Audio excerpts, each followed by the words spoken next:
Jinwoo Park stared at his phone with tired eyes. Another message from his sister Nari appeared on the screen. She had been bothering him all week about this blind date. He really did not want to go.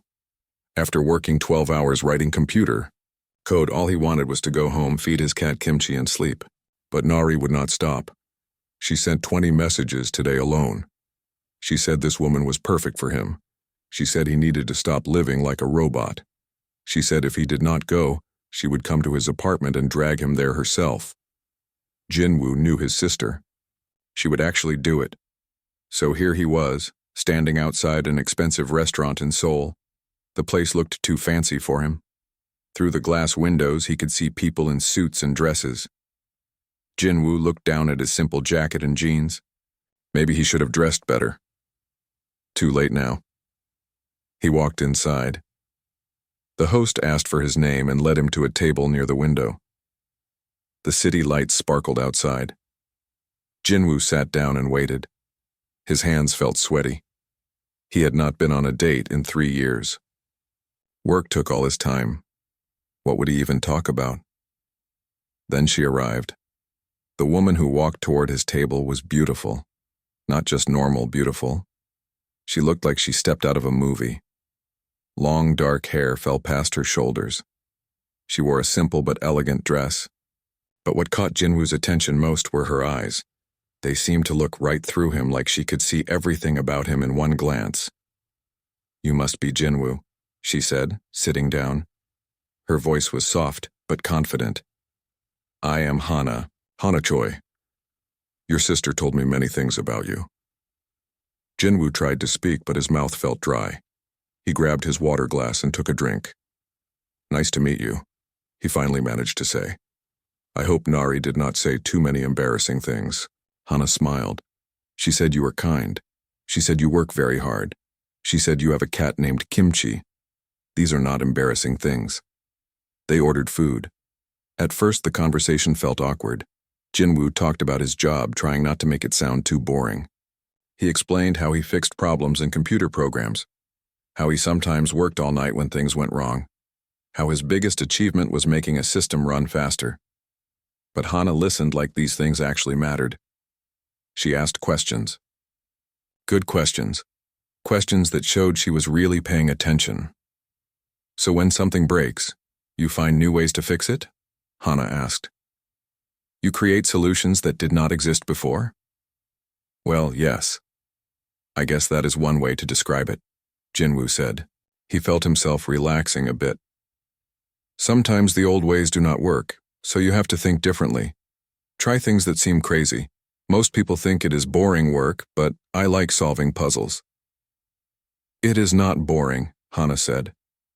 Her eyes seemed to shine with interest.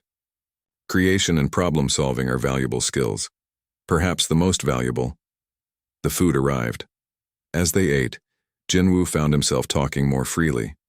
He told her about funny things that happened at work, about his cat Kimchi, who knocked things off tables for fun, about how his sister Nari always tried to control his life, but he loved her anyway. Hana laughed at his stories. A real laugh, not a polite fake one. Jinwoo felt proud that he could make her laugh.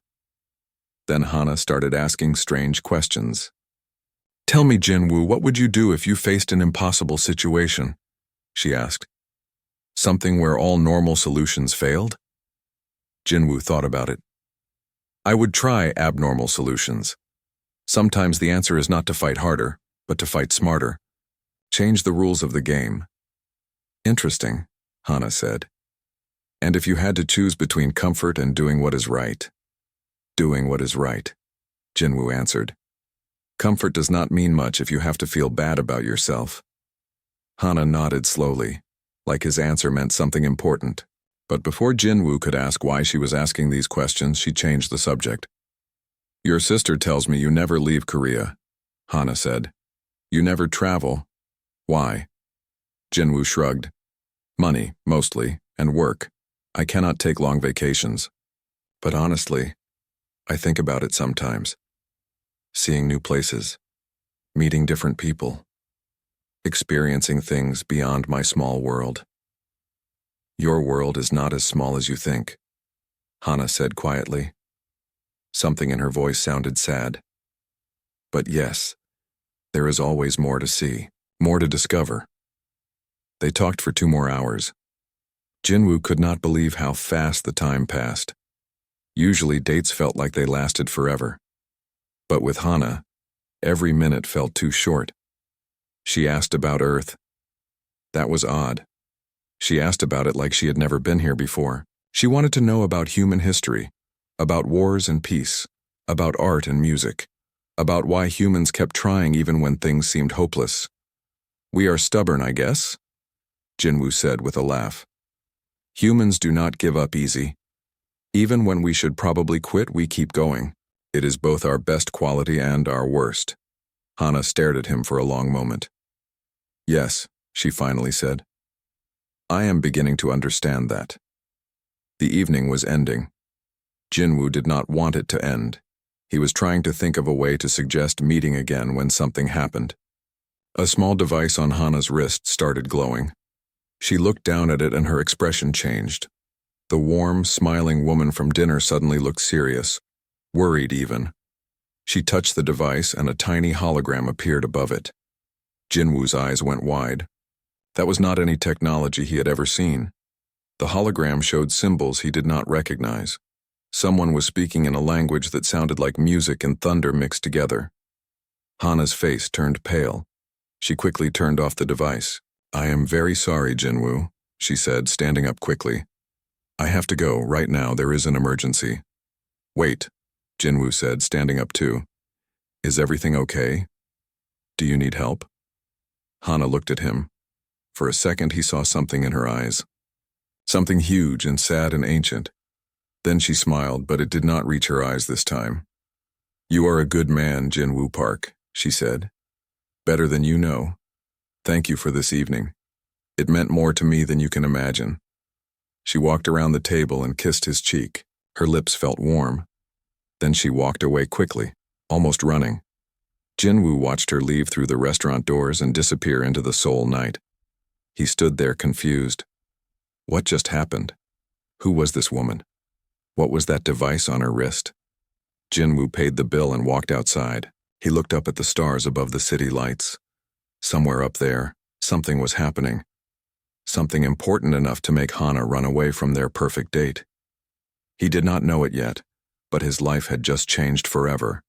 In 3 days, soldiers would surround his apartment. In 3 days, he would learn the truth.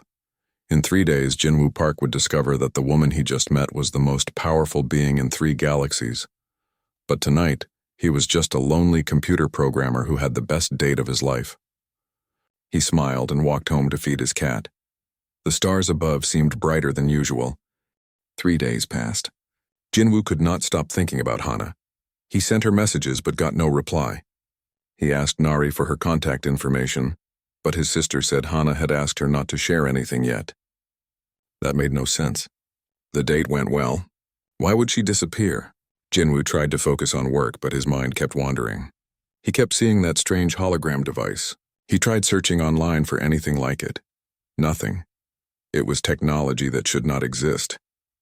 On the 3rd night, everything changed. Jinwoo was in his apartment, typing code on his computer. Kimchi was sleeping on the couch. It was almost midnight. Then all his screens went black at once. His phone died. Even his lights turned off. Power outage, Jinwoo muttered. He stood up and walked to his window to check if the whole building was dark. What he saw outside made his heart stop. His street was surrounded by soldiers. But these were not normal soldiers. They wore armor that glowed with blue light. They carried weapons that looked like they came from a science fiction movie. And their faces, some of them did not look human at all. Before Jinwoo could move, his door exploded inward, not with fire or noise. It just dissolved into particles of light. 3 armored figures stepped into his apartment. One of them spoke in that same musical thunder language Hana's device had used. "I do not understand," Jinwoo said, his voice shaking. "Who are you? What do you want?" One of the soldiers touched a device on their helmet. When they spoke again, it was in Korean. "Jinwoo Park, you will come with us. The Empress requires your presence. Do not resist, Empress." "What Empress? I think you have the wrong person." The soldier did not argue. They simply gestured toward the door. Jinwoo looked at Kimchi, still somehow sleeping through all this. At least they were not hurting his cat. He decided to cooperate. What choice did he have? They led him outside to a vehicle that floated above the ground. No wheels, no engine sound, just silent hovering. The door opened and Jinwoo climbed inside. The soldiers got in with him. The door sealed shut and the vehicle shot upward into the sky so fast that Jinwoo's stomach lurched. Through the window, he watched Seoul fall away below him. They were going up. Higher and higher, past the clouds, past where airplanes flew, into space. "This is impossible," Jinwoo whispered. This cannot be real, but it was real. In front of him, taking up half the sky, was a ship. Not a spaceship from movies. A real spacecraft so massive that Jinwoo could not see where it ended. It looked like a floating city made of metal and light. Smaller ships moved around it like fish around a whale. The vehicle entered a landing bay. The door opened and the soldiers gestured for Jinwoo to follow. His legs felt weak, but he walked. They led him through corridors that seemed to go on forever. Everything was clean and bright. Aliens walked past him. Actual aliens. Creatures with different colored skin, different numbers of arms, different shapes entirely. Some looked almost human. Others looked nothing like anything from Earth. No one seemed surprised to see a human. That somehow made it worse. They reached a large door that opened automatically. Inside was a room with windows showing the Earth below. And standing by those windows, wearing armor covered in strange symbols, was Hana. The soldiers left and closed the door behind them. Jinwoo and Hana were alone. "Hello, Jinwoo," she said softly. "I am sorry we had to meet again like this. I wanted to tell you the truth on our date, but I could not. Please sit down. I know this must be very confusing." "Confusing?" Jinwoo's voice came out higher than he intended. "Hana, what is happening? Who are you, really? What is all this?" Hana walked closer to him. Up close, her armor looked even more impressive. 3 different symbols decorated it. Each one seemed to glow with its own light. "My full name is Empress Hana of the Triad Sovereignty," she said. "I am the ruler of 3 galaxies. I control over 40,000 worlds. Billions of beings answer to me. And 3 days ago I went on a blind date with you because I wanted to meet a human. A real human. To see what your people are really like." Jinwoo sat down hard on a nearby chair. His brain struggled to process her words. Empress, 3 galaxies, 40,000 worlds. It was too much. Why? He finally asked. "Why Earth? Why me?" Hana sat down across from him. She took off her helmet and set it aside. Without it, she looked more like the woman from the restaurant. But now Jinwoo could see the weight she carried, the sadness in her eyes. 20 years ago, our long-range sensors detected signals from your planet," Hana explained. "Radio waves, television broadcasts. They reached one of our outer colonies. We realized there was intelligent life here that we had not known about before, so I sent scouts to observe Earth quietly, to learn about humans without interfering. You have been watching us for 20 years. Jinwoo felt violated, angry. "Spying on us?" "Yes," Hana admitted. "And what we saw fascinated us. Humans are strange, Jinwoo. You have very little technology compared to the galaxy. You fight among yourselves constantly. Your planet faces so many problems. By all logic, you should have destroyed yourselves centuries ago. But you did not. You kept surviving, kept creating, kept hoping. That is rare in the galaxy. Most species either advance quickly or die out. Humans do neither. You struggle forward slowly, but you never stop." Jinwoo wanted to argue, but he could not. Everything she said was true. "I wanted to understand why," Hana continued. "So I came to Earth myself in disguise. I walked your streets, ate your food, listened to your music, and then your sister introduced us. On our date, you showed me something important. When I asked about impossible problems, you said you would change the rules. When I asked about comfort versus doing right, you chose right. You are what makes humans special, Jinwoo. That is why I needed to meet you." "I am not special," Jinwoo said weakly. "I am just a programmer who lives alone with a cat." "You are more than that," Hana said firmly. "But we do not have time for modesty. Jinwoo, Earth is in danger, terrible danger. That is why I brought you here." Jinwoo felt cold fear in his stomach.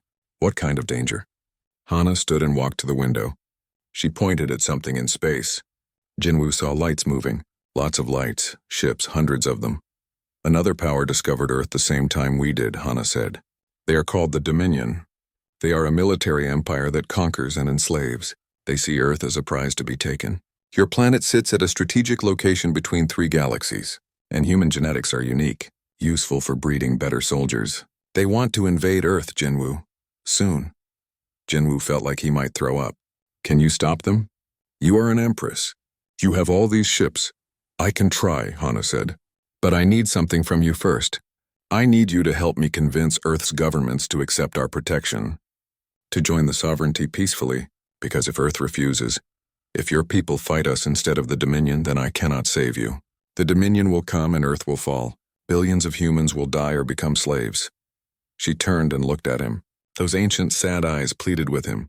Jinwoo Park, I am asking you to save your world. Will you help me? Jinwoo looked down at Earth through the window. His home, Seoul, was down there. Nari was down there. His cat Kimchi was down there. Everyone he ever knew or loved lived on that blue and green planet. He was just a computer programmer. He was nobody important. But Hana, Empress of 3 galaxies, was asking him for help. He thought about what he told her on their date, about choosing what is right over what is comfortable. Jinwoo stood up. His legs still felt weak, but his voice was steady. Tell me what I need to do. The capital station of the Triad sovereignty made Earth's biggest cities look like small villages. Jinwoo stood on a platform, looking out at a structure that stretched as far as he could see. Billions of beings lived here. Thousands of species. Ships flew between massive towers that reached into space itself. This is where I live, Hana said beside him. This is the heart of my empire, and this is where you must convince my council that humans are worth saving. Jinwoo felt very small. What if I fail? Then Earth stands alone, Hana said quietly. And alone Earth will fall. She led him through the station. Everywhere Jinwoo looked, he saw aliens. Some walked on 2 legs like humans. Others floated or slithered or moved in ways he could not describe. Some looked at him with curiosity. Others looked at him like he was an insect. They entered a massive chamber. Inside, dozens of beings sat in a circle around a central platform. These were Hana's advisors and military commanders, the people who helped her rule 3 galaxies, and Jinwoo was supposed to speak to them. He wanted to run, but he thought of Earth and stayed. Hana took her place on a throne at the head of the chamber. She gestured for Jinwoo to stand on the central platform. All eyes turned to him. He felt their judgment like physical weight. Council members, Hana said, her voice echoing. This is Jinwoo Park, a human from Earth. I have brought him here to speak about his species. Listen carefully to his words. A creature that looked like a floating jellyfish spoke first. Its voice buzzed like angry bees. Why should we risk war with the Dominion for one primitive planet? Humans have nothing to offer us. They cannot even travel between stars without our help. They are weak, said another advisor, this one covered in red scales. One Dominion battle group could conquer their entire planet in days. We would lose thousands of ships defending a world that cannot defend itself. More voices joined in. Each one argued against helping Earth. Jinwoo felt anger rising in his chest. They talked about his entire species like humans did not matter. Like billions of lives were not worth saving because humans did not have fancy spaceships. Excuse me, Jinwoo said loudly. His voice cracked a bit, but he pushed through. You are all wrong. The chamber went silent.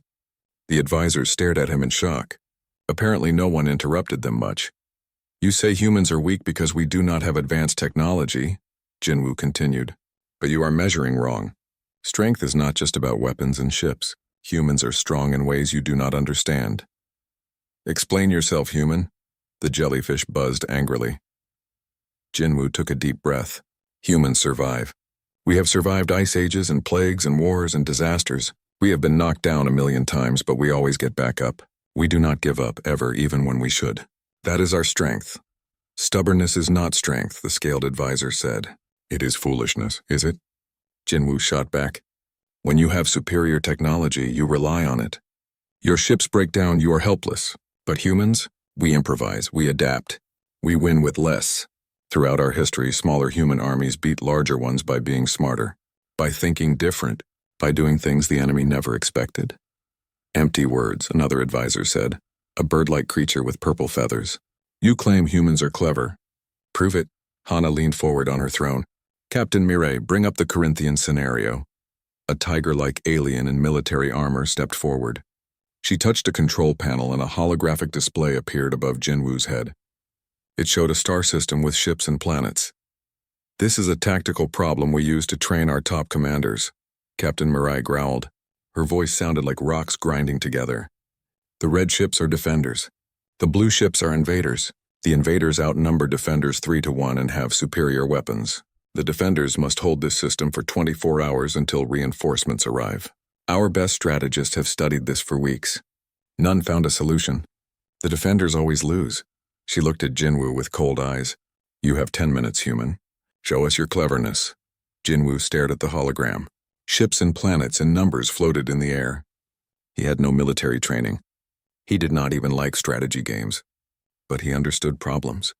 He understood systems. And he understood that sometimes you had to break the rules. He studied the display for 5 minutes. Then he smiled.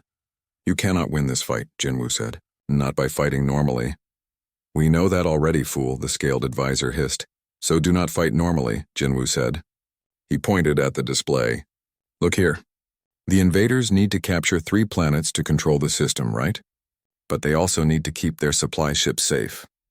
These supply ships here in the rear, they are vulnerable. The supply ships are too far from the battle," Captain Mirai said.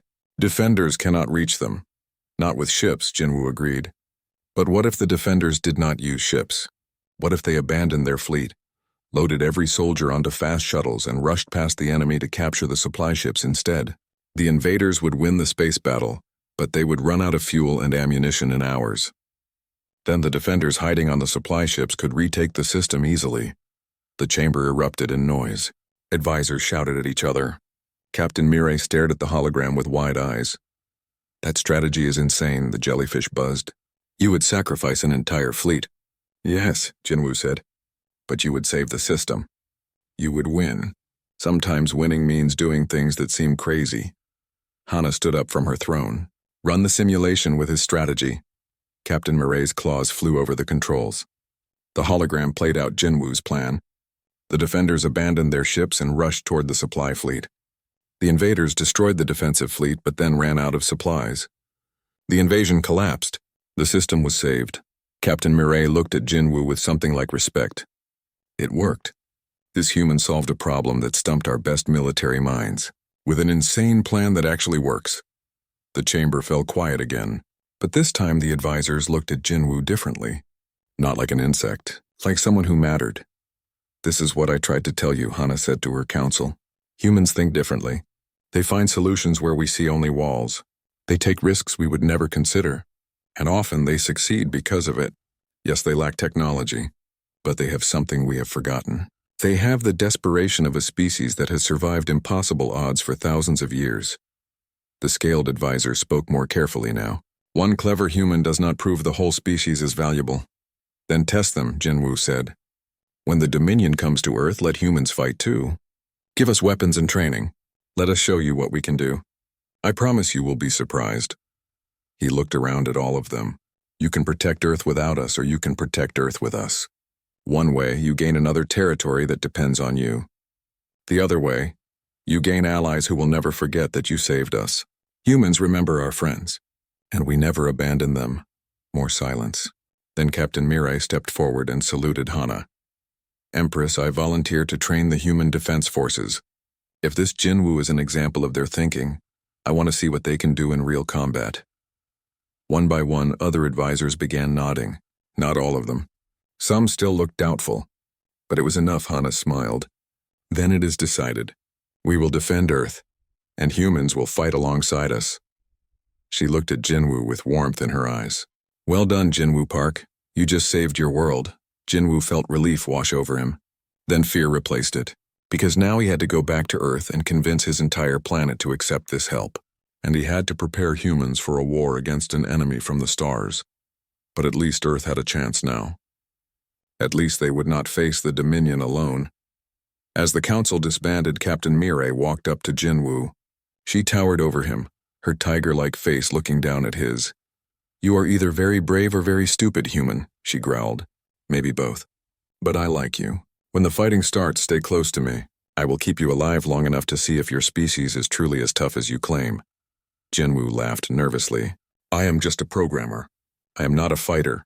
You will be, Captain Mirai said, because the Dominion is coming. And when they arrive, everyone fights. Jinwoo looked out at the stars through the chamber windows. Somewhere out there, an enemy was preparing to invade his home. But now Earth had powerful friends. And Jinwoo had proven that humans were worth fighting for. He thought about what came next and felt both terrified and determined. His quiet life was truly over now. But maybe that was okay. Maybe he was meant for more than just writing code and feeding his cat. Maybe he was meant to help save the world. The Dominion fleet arrived without warning. One moment, space around Earth was empty. The next moment, hundreds of warships appeared in formation around the moon. They were black and sharp-looking like knives floating in space. Each ship bristled with weapons. Jinwoo stood in the command center of Hana's flagship, watching the display screens. His heart hammered in his chest. This was really happening. Aliens were about to attack Earth, his home, his planet. Incoming transmission, an officer announced. A face appeared on the main screen. Human face. Korean face. A man in his 40s wearing a uniform covered in medals and symbols Jinwoo did not recognize. I am Warlord Taeyang of the Dominion Fleet, the man said in perfect Korean. I speak to the people of Earth. You do not know me, but I know you. I was born on this planet 40 years ago. I was taken by the Dominion as a child. They showed me the truth about humanity. We are weak. We are pathetic. We deserve to serve stronger species. Jinwoo felt sick. This was a human. A traitor to his own kind. Earth cannot defend itself, Taeyang continued. The sovereignty cannot protect you. Surrender now and most of you will be allowed to live as servants. Resist and we will burn your cities to ash. You have 1 hour to decide. The transmission ended.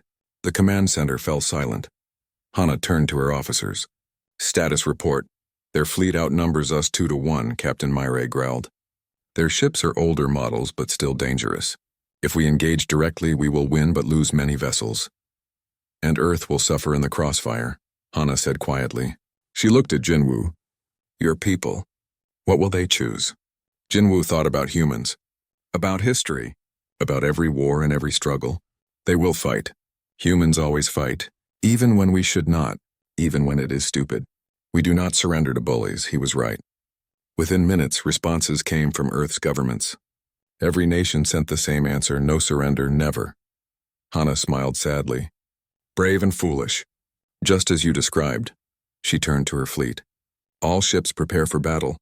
Defensive formation around Earth, protect the planet at all costs. Empress, Captain Mirai said. The humans requested to join the battle. Thousands of volunteers. They have no training. Most have no military experience at all. Teachers, doctors, engineers. They want to fight anyway. Give them combat suits, Hana ordered. Put them in squads with our Marines. If they want to fight, let them fight. Jinwoo stepped forward. I want to fight too. Everyone stared at him. Hana shook her head. Jinwoo, no. You are too valuable. You are Earth's ambassador. You need to survive. I am also human, Jinwoo said firmly. If regular people are fighting for Earth, I should too. I cannot ask others to risk their lives while I stay safe.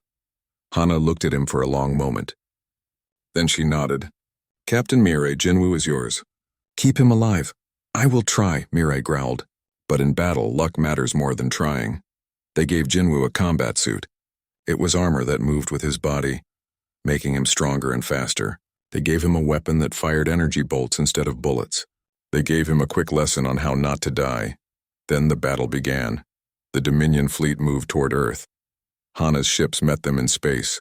Energy weapons lit up the darkness like lightning. Ships exploded. Debris filled the space between Earth and the moon. It was beautiful and terrible at the same time. The battle moved to the moon itself. Dominion troops landed on the surface, trying to capture the human colonies there. That was where Jinwoo and his unit went to fight. The transport ship shook as it descended to the lunar surface. Jinwoo sat with 20 other soldiers. Half were aliens from different species. Half were humans who volunteered. They all looked scared. Good, Jinwoo was terrified. Listen up, Captain Mirai roared. The Dominion is pushing toward the mining colony. If they take it, they control the moon. If they control the moon, they have a base to attack Earth. We do not let that happen. Understood? Yes, Captain. Everyone shouted. The ship landed. The doors opened. They rushed out onto the moon's surface. Jinwoo's suit provided air and protection. His boots gripped the lunar dust. Ahead, he saw the enemy. Dominion soldiers fired at them. Energy bolts flew through the thin atmosphere. One hit the soldier next to Jinwoo. The soldier screamed and fell. Jinwoo's stomach twisted, but he kept running. No time to be scared. No time to think. Cover, Mireille yelled. They dove behind lunar rocks. Jinwoo's heart pounded so hard he thought it might explode. He peeked around the rock and fired his weapon. The energy bolt went wide. He fired again. Still missed. He was terrible at this. Jinwoo, a voice called. It was another human volunteer, a woman named Sumi who had been a teacher before this.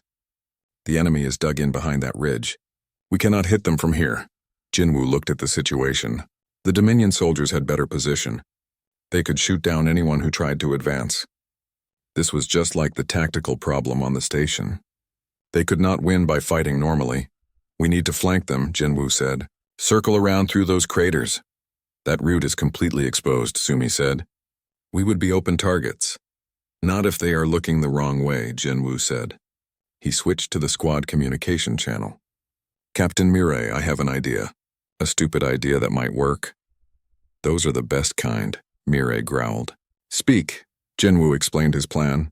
Half the squad would make noise here, keeping the enemy's attention. The other half would use the craters to circle behind them. It was risky.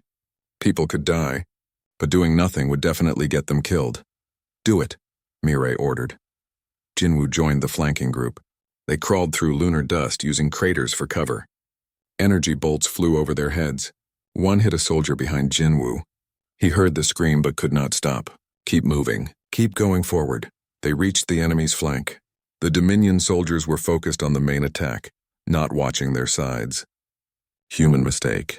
Or maybe they thought humans were too stupid to flank them. Now, Jinwoo yelled. They opened fire.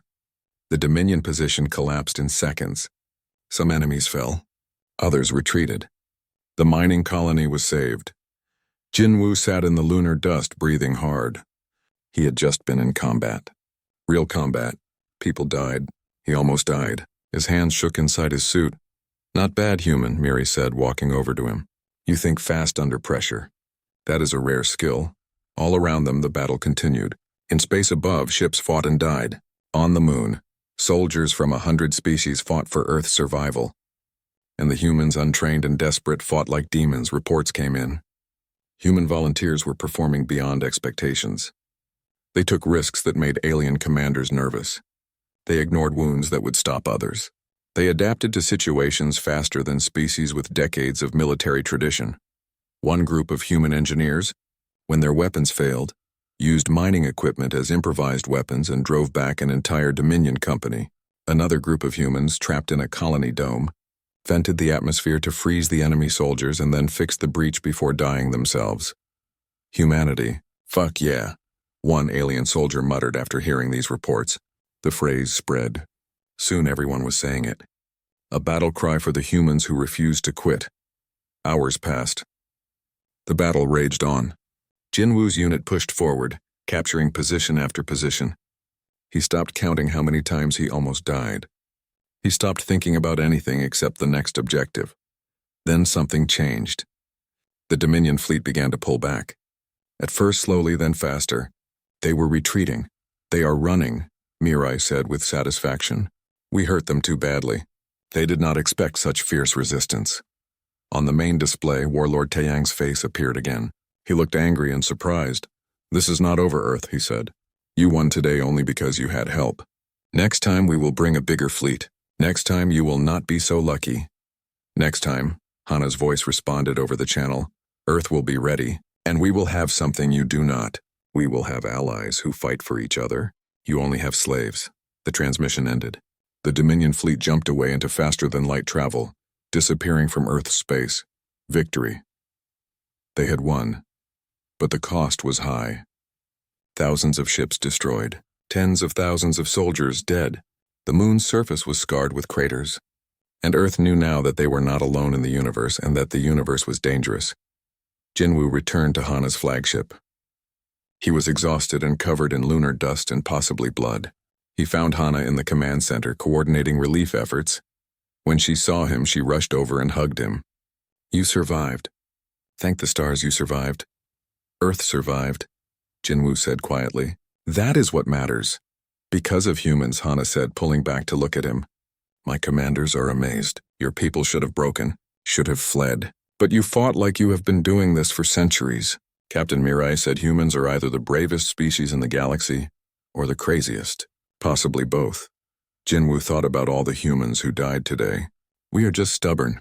We do not know when to quit. That stubbornness saved your world, Hana said. She was right. Earth was safe for now. The Dominion would come back eventually, but next time Earth would be better prepared. Next time Earth would have allies and technology and training. Jinwoo looked out at his planet through the window. The blue and green globe looked peaceful from up here. But he knew better now. He knew the universe was vast and dangerous. He knew humanity had enemies, but he also knew humans could fight. 2 months passed after the Battle of Earth. Life changed for everyone. Earth's governments finally united under one council to deal with the galaxy. Humans started learning alien technology. Sovereignty engineers helped build defense stations around Earth and the Moon. The planet that once fought among itself now faced outward, toward the stars. Jinwoo's life changed most of all. He became Earth's official ambassador to the Triad sovereignty. No more writing computer code in a quiet apartment. Now he traveled between worlds, negotiating treaties and trade agreements. His cat Kimchi stayed with Nari, who was now his unofficial assistant. She loved the aliens and the technology and the adventure of it all. But the biggest change was Hana. They spent more time together. Official duties brought them close, but something else grew between them. Something neither of them expected. Hana invited Jinwoo to tour the 3 galaxies with her. It was supposed to be diplomatic business, but they both knew it was more than that. They traveled to beautiful worlds that made Earth look simple. Ocean planets, forest planets, cities built inside stars. Jinwoo saw wonders he never imagined existed. On a pleasure world called Andara, famous for its pink sand beaches and purple sunsets, Hana finally had time to relax. Her advisors stayed behind. Her guards kept a respectful distance. It was just the 2 of them walking along the shore. I have lived for a long time, Hana said quietly. Longer than you might believe. I have ruled 3 galaxies. I have commanded billions of beings. I have seen things that would break most minds. But I have been lonely, Jinwoo. So lonely. Jinwoo took her hand. It felt natural to do so. You are not lonely now. No, Hana said, smiling at him. Not anymore. Since I met you, something changed. You see me as just Hana, not the Empress, not the ruler.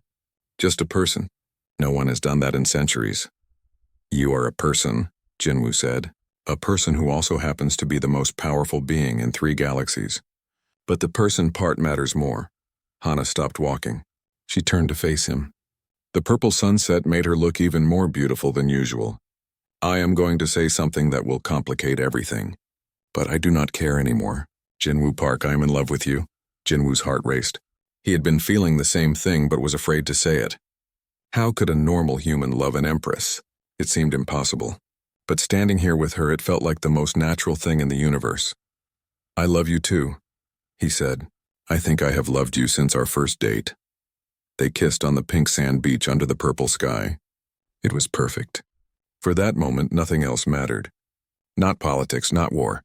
Not the impossible difference between a human programmer and a galactic ruler. But the moment could not last forever.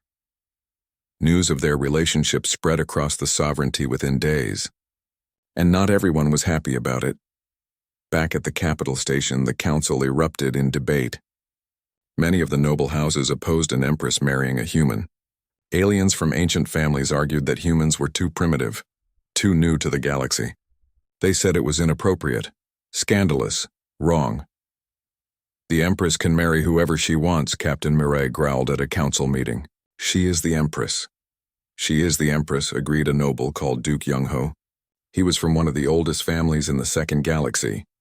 His species looked like humans, but with silver skin and 3 eyes. Which is exactly why this matters. The Empress represents all of us. Her marriage is not a private matter. It affects the stability of the entire sovereignty. Duke Young-ho was smooth and polite. He always smiled. But Jinwoo did not trust him. Something in the way he looked at Hana felt wrong. Hungry. Humans proved themselves in battle, Hana said firmly. They saved Earth alongside our forces. They earned respect. One battle, Duke Young-ho said, still smiling. One battle does not make them our equals. They are useful allies, yes. But marriage to a human lowers your status, Empress. It makes you look weak. Other nobles nodded. Not all of them, but enough. The opposition was real. Jinwoo felt it like a weight on his chest. He was causing problems for Hana. His love was making her rule harder. That night in Hana's private chambers, Jinwoo voiced his concerns. Maybe they are right, he said. Maybe we should keep our relationship private. I do not want to make your position weaker. Hana grabbed his face with both hands. Listen to me, Jinwoo Park. I have ruled for centuries. I have fought wars. I have made peace. I have done everything I was supposed to do. But I have never done what I wanted for myself. You make me happy. You make me feel human even though I am not. I will not give that up because some nobles think I should marry someone more appropriate. But what if it causes real problems? Jinwoo asked. What if people stop following you? Then I will remind them why I am Empress, Hana said with steel in her voice. I did not become ruler of 3 galaxies by being weak. If they think love makes me vulnerable, they will learn otherwise. Jinwoo believed her, but he also worried. Politics could be more dangerous than war. His worry proved correct. Duke Young-ho was not just voicing his opinion. He was planning something. In secret meetings hidden from Hana's spies, he gathered other nobles who opposed the Empress. They whispered about her weakness, about her strange obsession with humans, about how she was no longer fit to rule. The Empress has lost her way, Duke Young-ho told his conspirators. She neglects the sovereignty to play with primitives. She risks war with the Dominion over one worthless planet. She must be removed from power. For the good of all. The conspiracy grew. Nobles from all 3 galaxies joined. Military officers who felt Hana was too soft, merchants who wanted more profitable trade policies, beings who simply craved power and saw opportunity. And Duke Young-ho made contact with someone else. Someone dangerous.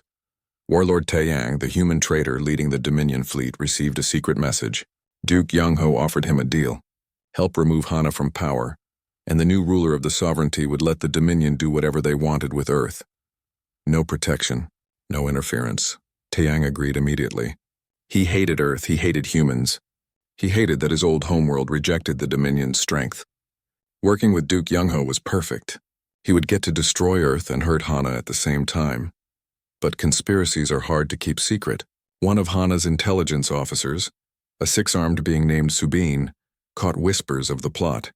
She reported it to Captain Mirai, who immediately went to Hana. Empress, we have a problem, Mirai said during a private meeting. Duke Young-ho is planning a coup. He has support from dozens of noble houses and possibly some military units. And we believe he is working with the Dominion. Hana's expression turned cold. Evidence? Circumstantial but strong, Mirai said. We need to move carefully. If we accuse him without proof, it could start a civil war. Jinwoo, who was present for the meeting, felt ice in his stomach. This is because of me, is it not? Because of our relationship? No, Hana said firmly. This is because of Young-ho's ambition. He has wanted my throne for decades. You are just his excuse. He would have found another reason eventually. What do we do? Jinwoo asked. Hana stood up and walked to the window. Outside, the capital station stretched into infinity. Her empire, her responsibility. We prepare, she said. We investigate quietly. We find proof. And when the time comes, we end this conspiracy before it destroys everything I have built. She turned and looked at both of them. Young-ho thinks I am weak because I fell in love with a human. He thinks love is a weakness. He is about to learn it is a strength. Because now I have something worth fighting for beyond just duty. Jinwoo walked over and stood beside her. We will fight together. Together, Hana agreed. Outside the windows, ships moved through space. Some of those ships belonged to loyal forces. Others might belong to traitors. War was coming again. Not from outside enemies this time, but from within. The sovereignty was about to tear itself apart. And at the center of it all was a human programmer who just wanted to be with the woman he loved. Jinwoo thought about that first blind date. How simple his life had been then. How complicated it was now. But he did not regret any of it, because love was worth fighting for. Even when it meant fighting against an empire. It happened during the Grand Assembly. Once every year, representatives from all 40,000 worlds gathered at the capital station. They came to report on their territories, discuss problems, and reaffirm loyalty to the Empress. It was the most important event in the sovereignty calendar. It was also the perfect time for a coup. Jinwoo stood beside Hana on the assembly platform. Thousands of beings filled the massive hall below them. He felt their eyes on him. Some looked friendly. Many looked hostile. He wore formal Earth clothes modified to fit alien standards. Hana wore her full Imperial armor with the 3 galaxy symbols shining bright. Something feels wrong, Jinwoo whispered to Hana. I know, she whispered back. Stay close to me. If anything happens, run to the escape pods. I am not leaving you. Jinwoo, she never finished her sentence. At that moment, explosions rocked the station. Not outside, inside. Charges planted in key locations detonated simultaneously. The lights went out. Emergency systems kicked in, casting everything in red. Then the soldiers appeared. Hundreds of them. They wore sovereignty uniforms, but their movements were coordinated, prepared. These were not random attackers. This was a planned assault. Protect the Empress, Captain Mirai roared. She and her loyal guards formed a circle around Hana and Jinwoo. Shots fired. Energy bolts lit up the assembly hall. Delegates screamed and ran. Some died in the crossfire. Chaos everywhere. Duke Young-ho's face appeared on every screen in the hall. His 3 eyes gleamed with triumph. Citizens of the Triad Sovereignty, he announced. The Empress has been arrested for crimes against the state. She allowed primitives into our sacred community. She risked our security for personal pleasure. She is no longer fit to rule. I, Duke Young-ho, claim the position of regent until a new empress can be properly chosen. Liar, Hana shouted. But her voice could not compete with the speakers broadcasting Young-ho's message. The attacking soldiers pushed forward. Mirai and her guards fought back but were outnumbered. More enemy soldiers poured into the hall. These were not just conspirators. These were experienced warriors with military equipment. We cannot hold them, Mirai growled. Empress, you must evacuate. I will not abandon my people, Hana said. Then we will all die here, Mirai said bluntly. And Young-ho wins. An explosion nearby knocked them all down. Jinwoo's ears rang. His suit protected him, but he felt bruised all over. He looked up and saw enemy soldiers approaching. They had Hana surrounded. They were going to capture her. Time slowed down. Jinwoo saw everything clearly. If Hana was captured, Young-ho would execute her or imprison her forever. Earth would lose its only powerful ally. The Dominion would come and enslave humanity. Everything would fall apart unless someone did something crazy. Jinwoo grabbed a fallen weapon. He stood up and started shooting at the enemy. Not good shots. He still could not aim well, but enough to make them focus on him instead of Hana. Run, he screamed at Hana. Get out of here now! Jinwoo, no! But Mirai understood what he was doing. She grabbed Hana and pulled her toward a side exit. Hana fought against her, screaming Jinwoo's name. But Mirai was stronger. She dragged the Empress away while her guards covered their escape. Jinwoo kept shooting. The enemy soldiers focused on him now. He dove behind a platform as return fire nearly hit him. His heart pounded. He was going to die here, but if his death gave Hana time to escape, it was worth it. A soldier appeared above him, weapon pointed down. Jinwoo closed his eyes, ready for the end. Then the soldier fell. Captain Mirai stood where he had been, her claws bloody. You are the stupidest human I have ever met, Mirai growled. Also the bravest, come on. The Empress is in the escape pod. She will not leave without you. They ran together through the chaos, bodies everywhere, fire, smoke. The beautiful assembly hall was destroyed. The coup was succeeding. Young-ho's forces controlled most of the station. They reached the escape pod bay. Hana was there waiting, tears on her face. You fool, she said when she saw Jinwoo. You beautiful, stupid fool. We can have a romantic moment later, Mirai said. Right now we need to leave. They climbed into the escape pod. 6 other loyal guards joined them. The pod launched just as enemy soldiers reached the bay. They shot at the pod, but its shields held. The pod flew away from the capital station at maximum speed. Behind them, the station that had been the heart of the sovereignty for centuries was now in enemy hands. Young-ho controlled it. He controlled the fleet around it. He controlled the communication systems. Where do we go? One of the guards asked. Everyone looked at Hana. She was the Empress. But right now she had no empire. She was a refugee running from her own station. Hana looked at Jinwoo. Then she smiled. We go to Earth. We go to the one place where people still believe in fighting against impossible odds. The pod changed course. Set coordinates for the small blue planet on the edge of the galaxy, the planet that started all of this. Hours later, they arrived at Earth. Jinwoo sent an emergency message to his sister Nari, who was working with Earth's defense coalition. Within minutes, transport ships came to collect them. They landed in Seoul, in the same city where Jinwoo went on that blind date months ago. Everything had changed since then, but somehow being home made Jinwoo feel better. Earth's leaders gathered to meet them. The president of the United Earth Council, a woman from Kenya named Grace, greeted Hana personally. "Empress Earth offers you sanctuary," Grace said. "You protected us when we needed help. Now we will protect you." "Thank you," Hana said quietly. "But I do not need sanctuary. I need an army." She explained the situation. Young-ho had taken the capital. He had support from many noble houses. He had made a deal with the Dominion. Warlord Taeyang was bringing his fleet to support the coup. Together they would divide the sovereignty between them. "And then they will come for Earth," Hana said. Young-ho promised Taeyang he could do whatever he wants with this planet. Enslavement, destruction, whatever satisfies his revenge. The room fell silent. Earth's leaders looked at each other. They were thinking about what it meant. Another invasion, this time with no sovereignty fleet to protect them. "How long do we have?" Grace asked. "Days," Hana said. "Maybe less." Jinwoo stood up. "Then we need to move fast. Hana, you still have loyal forces, right? Commanders and fleets that will not follow Young-ho?" "Some," Hana said. "But they are scattered, confused. Without me at the capital, they do not know what to do." "Then we tell them what to do," Jinwoo said. "We broadcast a message. Show everyone that you are alive and free.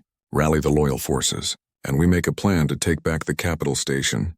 "With what army?" one of Earth's generals asked. "The sovereignty forces we can trust are outnumbered. Earth's fleet is still small. We cannot win a direct fight against Young-ho and the Dominion together." Jinwoo smiled. "Then we do not fight direct. We fight like humans fight. Smart, sneaky, unpredictable." He looked at Hana. "You said human stealth technology is primitive. But that means the enemy sensors cannot detect it, right? Their sensors are designed for advanced technology." Hana's eyes widened. "Yes, their sensors would not recognize Earthships as threats. They would ignore them as debris or natural objects. So we use that," Jinwoo said. "We send a strike team on Earthships, small and fast. We sneak past Young-ho's fleet and board the capital station. We rescue the prisoners. We broadcast the truth about the coup. We turn his own people against him." Captain Mirai growled with approval. "A suicide mission that might actually work. Very human." "I will lead it," Jinwoo said. "No," Hana said immediately. "Absolutely not. You have no training for this kind of operation." "I have been in combat before," Jinwoo said, "and I know human technology better than anyone here. You need someone who can operate the stealth ships and think like a human tactician. That is me." Hana looked like she wanted to argue, but she knew he was right. She pulled him aside, away from the others. "If you die on this mission," she said quietly, "I will never forgive you." "If I do not go on this mission, Earth dies," Jinwoo said. "And I will never forgive myself." She kissed him. Hard and desperate, like it might be the last time. "Then come back to me," she said. "That is an order from your Empress." "Yes, Empress," Jinwoo said with a small smile. They had 3 days to prepare. 3 days to train a strike team. 3 days to modify Earthships with the equipment they needed. 3 days before the Dominion fleet arrived and everything fell apart. Jinwoo spent those 3 days working harder than he ever had in his life. His team would include human special forces, Mirai's warriors, and volunteers from species still loyal to Hana. 30 people total. 30 people to save an empire. Nari insisted on joining. "You get to be a hero," she said. "I want to be a hero too." Jinwoo tried to argue, but she was as stubborn as him. In the end, he agreed. She was smart and brave. They needed both. On the last day before the mission, Jinwoo stood in his old apartment. Everything looked the same. His computer desk, his couch. Kimchi slept peacefully in a patch of sunlight. So much had changed, but this room stayed the same. Jinwoo petted his cat and wondered if he would ever see this place again. "Time to save the world," he said to Kimchi. "Again." The cat meowed and went back to sleep. At least someone was not worried about the end of everything. Jinwoo left his apartment and went to join his team. The mission would launch tonight. They would sneak past an entire fleet, board an enemy-controlled station, and somehow save the day. 3 Earth stealth ships approached the capital station. They moved slowly, their engines running cold. On any scanner designed for advanced technology, they looked like space rocks. Primitive metal and simple fuel. Nothing threatening. Nothing worth noticing. Inside the lead ship, Jinwoo watched the station grow larger through the window. Young-ho's fleet surrounded it, hundreds of warships, but none of them saw the 3 small ships drifting closer. "We are past their outer defense line," the pilot whispered. Still undetected. Jinwoo's strike team sat silent in the cramped ship. 30 warriors from different species, human soldiers trained by Captain Mirai, alien warriors loyal to Hana, and Nari, sitting across from him, checking her weapon for the 10th time. "Nervous?" Jinwoo asked her quietly. "Terrified," Nari admitted, "but also excited." "Is that weird?" "Very weird," Jinwoo said, "but also very human." They reached the station. The ship's attached to an old maintenance port that Hana's intelligence said was rarely monitored. The hatches opened. One by one, the strike team entered the station. Inside, everything looked normal. Lights on, systems running, people walking through corridors going about their business. Except these people served Young-ho now. They thought the coup was over and Young-ho had won. "Team 2, go disable the communication jammers," Jinwoo ordered through his helmet radio. "Team 3, find the prisoners. Team 1, with me. We are going to the command center." They split up. Jinwoo's team moved through the station using maintenance tunnels and service corridors. They avoided main areas where security would see them. Captain Mirai led the way. She knew the station layout perfectly. They encountered guards twice. Both times they took them down quietly before any alarms could sound. They were deep into the station before anyone noticed something was wrong. Then alarms did sound. Red lights flashed. Doors started sealing. "We are discovered," Mirai growled. "Move faster." They ran now. No more stealth. Speed was what mattered. They fought through security checkpoints. Jinwoo was not a good fighter, but he was getting better. He shot enemies. He dodged attacks. He kept moving forward. They reached a major intersection. 50 enemy soldiers blocked their path. Too many to fight through. "Grenades," Jinwoo ordered. The team threw every explosive they had. The intersection filled with fire and smoke. They charged through before the smoke cleared. More corridors. More fighting. Jinwoo lost track of how many times he nearly died. His armor was scorched and dented. His weapon was almost out of power. But the command center was close. So close. They reached the final door. Behind it was Duke Young-ho. Behind it was the station's control systems. Behind it was their only chance to win. "Breach!" Mirai roared. They blew the door open and rushed inside. The command center was huge, screens everywhere showing the whole sovereignty, and standing in the middle of it looking shocked was Duke Young-ho. Next to him was Warlord Taeyang, the human traitor. He saw Jinwoo and his face twisted with hate. "You," Taeyang said. "I should have killed you at the moon." "You should have tried harder," Jinwoo said. Guards moved to protect Young-ho, but they were few. Most of the station's security was dealing with the other teams. Jinwoo's gamble worked. They had spread Young-ho's forces too thin. "Kill them!" Young-ho screamed. The battle in the command center was brutal. Close quarters. Nowhere to hide.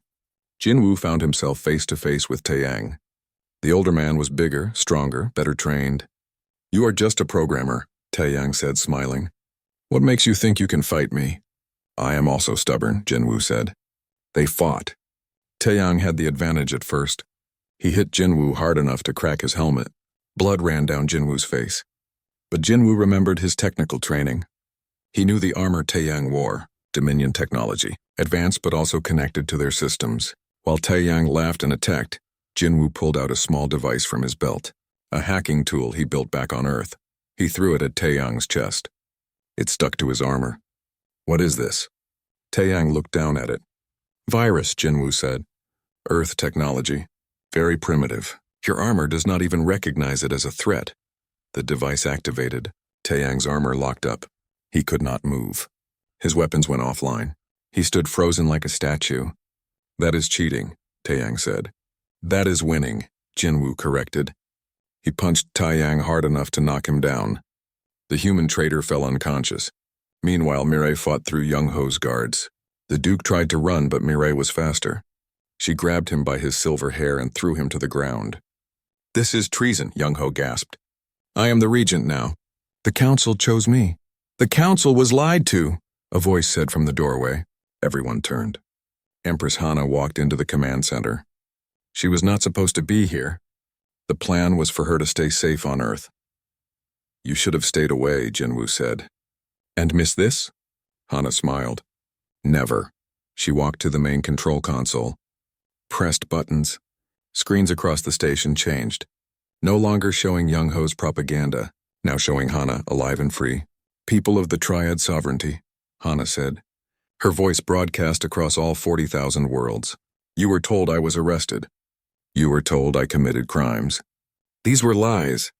Duke Young Ho attempted a coup because he craves power. He made a deal with the Dominion to sell your freedom for his benefit, but his coup has failed.